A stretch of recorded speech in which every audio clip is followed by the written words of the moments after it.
Ya, Assalamualaikum warahmatullahi wabarakatuh. Selamat datang di pembahasan postes ketiga atau praktikum struktur data.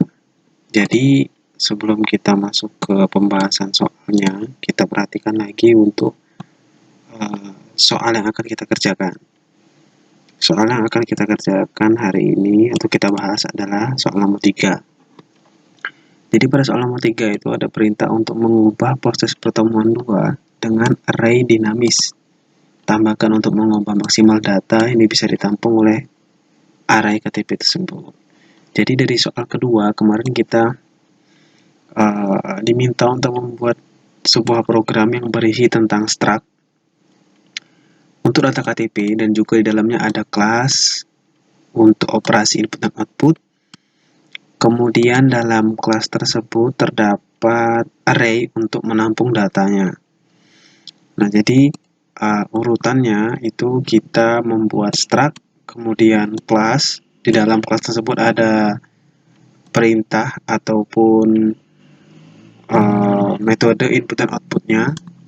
Lalu kita menggunakan array dinamis di dalam program tersebut untuk menampung data dari KTP-nya. Oke, langsung saja kita ke programnya. Nah, ini dia programnya. Jadi di sini kita tadi membuat program sesuai dengan komponen yang diminta. Ada struct, ada class, dan juga ada array di dalamnya. Ini array. Jadi di sini di bagian struct saya menggunakan nama struct-nya data KTP. Kemudian di dalamnya ada beberapa array yang saya gunakan menggunakan tipe data string. Mengapa string? Karena di dalam variabel-variabel ataupun array ini itu tidak ada yang digunakan untuk operasi hitungan. Jadi kita gunakan saja string. Begitu. Di sini sudah mengerti kan cara menggunakan struct. Nah, jadi di struct ini kita hanya ada kumpulan tipe data dan juga variabel ataupun array yang akan digunakan dalam program tersebut. Di bawahnya itu ada kelas. Kelas di sini kita menggunakan namanya itu KTP. Gitu. Ini bebas untuk penamaannya. Jadi di dalam kelas ini kita akan menggunakan yang bagian public saja, bukan bagian private. Kenapa? Di bagian public itu kita bisa menggunakan semua objek di dalam public ini untuk digunakan di luar dari kelas KTP ini. Nah, di dalam kelas KTP itu ada pendeklarasian dari struct yang telah kita buat. Kenapa di sini kita mendeklarasikannya? Ya sebenarnya nggak mesti di sini. Kita juga bisa mendeklarasikannya di sini. Nah, seperti ini juga bisa. Cuman lebih enak kalau untuk saya itu dia dideklarasikan di sini. Karena apa? Karena seperti ada keterkaitan gitu. Jadi dari struct ini kita deklarasinya di sini. Nanti ada hubungannya. Jadi di dalam kelas ini kita diminta untuk membuat langkah input dan juga outputnya. Nah, dalam input dan outputnya nanti itu akan terdapat array yang digunakan untuk menampung data KTP. Kita lihat di bagian pertama kita buat sebuah fungsi yang dimana fungsi tersebut bernama fungsi input dan akan meminta batas. Jadi nanti di sini inputan itu akan berulang berdasarkan batas yang telah ditentukan oleh user yang menginputkan jumlah batasnya tadi berapa gitu. Kita lihat di sini ada beberapa komponen yang diminta seperti NIK sesuai dengan data yang telah terdapat dalam struct-nya. Nah, di sini terdapat dua kode yang berbeda dari kode yang lainnya. Kenapa digunakan dua kode ini? Yang pertama ada sin ignore dan juga getLine, karena pada hakikatnya tipe data string itu tidak bisa menginputkan kalimat yang mengandung spasi. Jadi di sini kan nama itu biasanya nggak cuma satu kata, jadi terdapat beberapa kata yang menggunakan spasi. Nah, jadi kita gunakan scene ignore dan juga scene getLine di dalamnya. Nanti akan saya praktekkan ataupun saya bandingkan gimana hasilnya ketika memakai scene getLine, scene ignore dan juga getLine, dan juga tidak memakai scene ignore dan juga getLine. Gitu. Di sini proses input dan juga di bawahnya hampir sama dengan proses output dengan proses input. Bedanya di sini kita hanya mengeluarkan data-data yang telah tertampung di dalam array masing-masing data itu berdasarkan indeksnya. Jadi ada indeks pertama, indeks kedua, ataupun indeks 0. Nah, itu akan ditampilkan sesuai dengan indeksnya.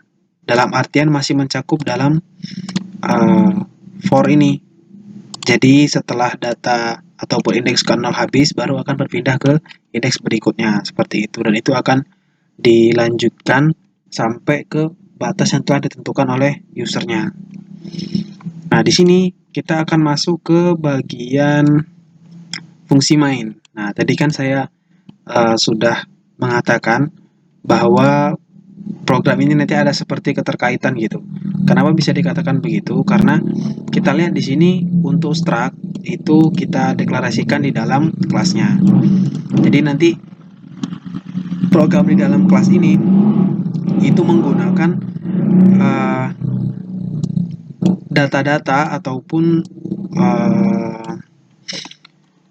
tipe data dan variabel yang telah kita masukkan ke dalam struct. Nah, data yang ada dalam kelas ini, baik input maupun output, itu nanti bisa digunakan di luar kelas tersebut dengan catatan telah kita buat deklarasinya di sini. Nah, jadi urutannya seperti ini.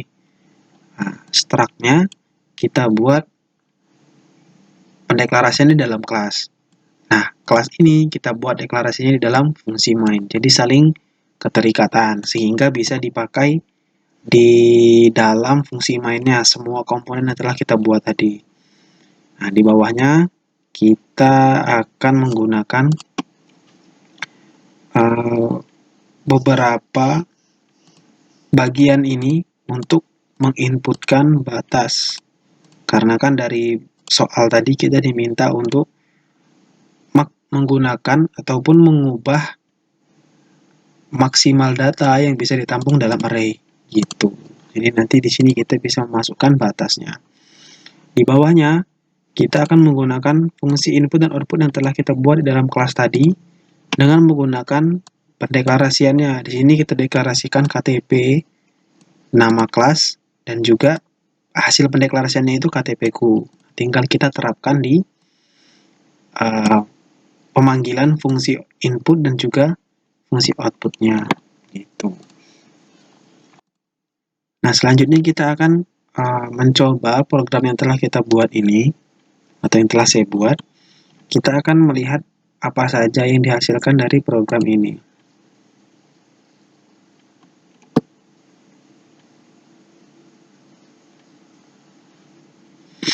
Nah, setelah program ini dijalankan, terlihat bahwa hal yang pertama diminta oleh program adalah kita memasukkan data dari bagian fungsi main ini.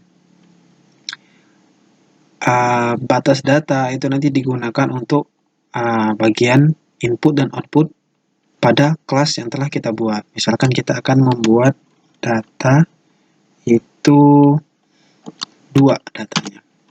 Jadi yang data pertama kita masukkan datanya NIK misalkan 123. Nah, nama kita lihat di sini akan kita lihat penggunaan scene ignore dan juga getLine.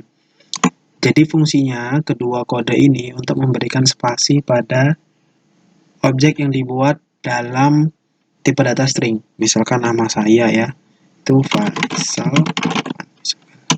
Nah, itu bisa kita gunakan. Nah, kita bandingkan dengan penggunaan input data yang menggunakan scene, dan juga tipe data string, tapi tidak menggunakan scene ignore dan juga getLine. Misalkan kita akan jenis kelaminnya laki-laki.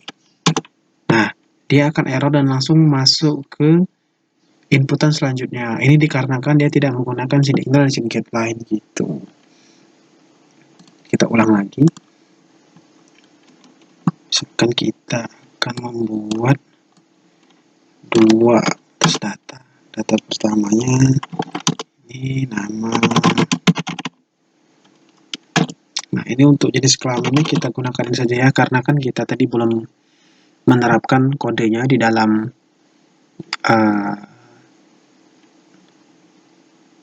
variabel ataupun array yang jenis kelamin. Jadi nanti teman-teman bisa nyoba di program masing-masing. Terus alamatnya di Lampung. Programnya Islam.